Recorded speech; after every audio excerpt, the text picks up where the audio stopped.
अस्सलाम वालेकुम। दोस्तों, आज मैं आपसे जिस मौजू पर, जिस टॉपिक पर बात करना चाहता हूं, आप सब जानते हैं। मैं नहीं समझता कि इस बात पे अब कुछ ज़्यादा डिटेल से कुछ समझाया जाए, क्योंकि इसके ऊपर इतनी वीडियो आ चुकी हैं, इतने मैसेज आ चुके हैं, तो शायद सबको रट चुके होंगे। आप सब बहुत अच्छी तरीके से जानते हैं कि ये जो वायरस है कितना खतरनाक है। ये भी बताने की जरूरत नहीं है कि ये किस तरह फैलता है, सब आपको पता है। सैकड़ों वीडियोस आप देख चुके हैं किस तरह फैलता है, किस तरह एक दूसरे को पकड़ता है और कैसे हमें बीमार कर देता है। ये भी आप खूब अच्छी तरीके से जानते हैं कि बीमार होने के बाद हमें एक हॉस्पिटल में डाल दिया जाता है, जहां ना हमारे अपने होते हैं, न हमारी बीवी, न बच्चे, न माँ, न बाप, कोई नहीं होता। होते हैं तो सिर्फ और सिर्फ कोरोना के मरीज। ये भी बताने की जरूरत नहीं है कि वहां पर उनका क्या हाल होता है। अल्लाह ताला ने जिंदगी दी, बच के आ गए तो वेरी वेल, और कहीं खुदा ना खास्ता मर गए तो आप जानते हैं जनाजे को कंधा देने वाला भी कोई नहीं होता। कब्रिस्तान और शमशान बॉडी भेज दी जाती है।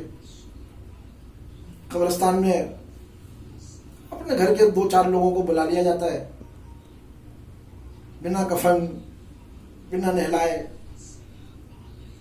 जमीन में गड्ढा खोदकर रस्सियों से मैयत को उतारा जाता है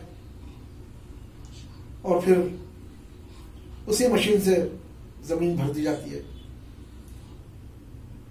ये सब बातें आपको पता है, आप अच्छी तरीके से जानते हैं।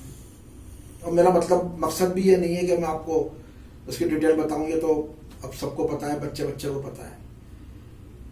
मैं सिर्फ आपसे यह पूछना चाहता हूं कि क्या आप अपने घर वालों को, अपने माँ बाप, अपने बहन भाई, अपने छोटे छोटे मासूम बच्चों को इस मर्ज में मुब्तला देखना चाहते हैं? अगर आप चाहते हैं कि आपके बच्चे खुदा ना खास्ता इस मर्ज में हो, आपके बुजुर्ग वालिदैन, आपके कमजोर बीमार भाई बहन इस मर्ज में मुब्तला हो, तो शौक से बाहर जाइए। कोई रोकने वाला नहीं है आपको फिर।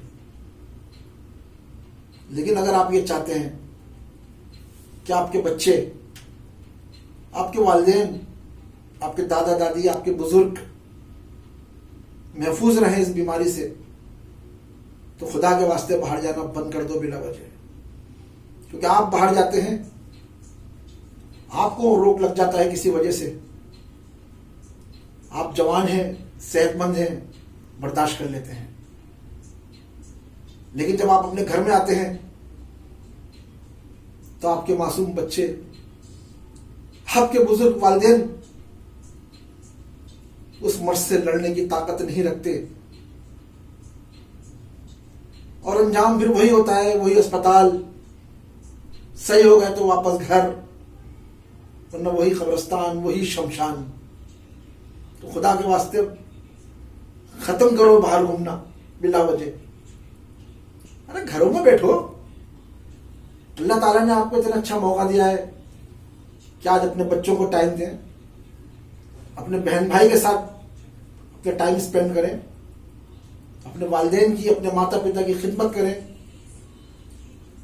अपने अपने अकीदे, अपने अपने मजहब के हिसाब से पूजा करें, इबादत करें। रमजान चल रहा है, मुसलमान भाई सब नमाजें पढ़ें, कुरान शरीफ पढ़ें। एक और नया फैशन चल पड़ा है कि लोग इकट्ठे होते हैं और गली के किसी मकान में या किसी प्लॉट में तरावी पढ़ते हैं। मेरे भाई, किसको बेवकूफ बना रहे हो? जब मस्जिदों में नहीं हो रही नमाज तरावी, तो यार तुम क्यों अपने घरों में नमाज तरावी करके अपनी बीमारियों को फैला रहे हो, दूसरों को कहने का मौका दे रहे हो।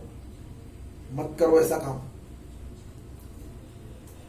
आजकल ईद की तैयारी भी चल रही है यार। जब बचोगे नहीं, बीमार रहोगे और बच गए तो खाने को खाना नहीं होगा, तो काहे की ईद रहे? कैसी ईद? हज नहीं हो रहा, उम्रा नहीं हो रहा, मस्जिदों में नमाज नहीं हो रही, तो ईद कैसे मनाओगे मेरे भाई? कुछ सोचा?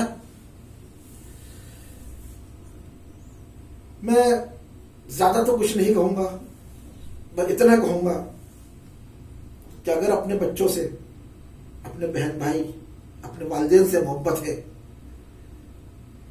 तो ये बिना वजह की सड़कों में घूमना बंद कर दो। कुछ नहीं रखा,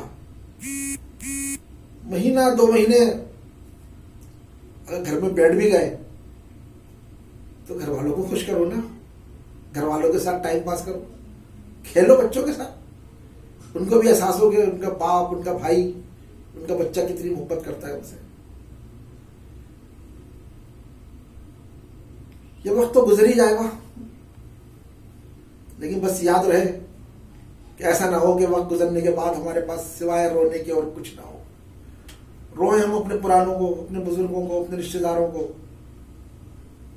बस ये ना हो। किसी महान आत्मा ने कहा है कि आज जहां मैं हूं वहां कल कोई और था, वो भी एक दौर है, ये भी एक दौर था। वो दौर गुजर गया तो ये दौर भी गुजर जाएगा। बस थोड़ा तहम्मुल, थोड़ा पेशेंस रखो। आपके कुछ दिन, सिर्फ 15-20 दिन आप घर में रह जाएं, महीना भर, तो इंशाल्लाह ये मर्ज खुद खत्म हो जाएगा। लेकिन अगर घूमते रहे तो मेरे भाई मई, जून, जुलाई नहीं, दिसंबर तक भी लॉकडाउन नहीं खुलेगा। फैसला आपको करना है कि अभी जुलाई में खुलवाना है, मई जून में, या दिसंबर में। हो सकता है आप में से कुछ लोगों को मेरी बात पसंद आए, तो माफी चाहता हूं।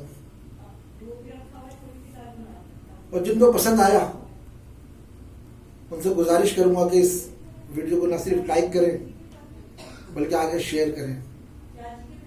शुक्रिया।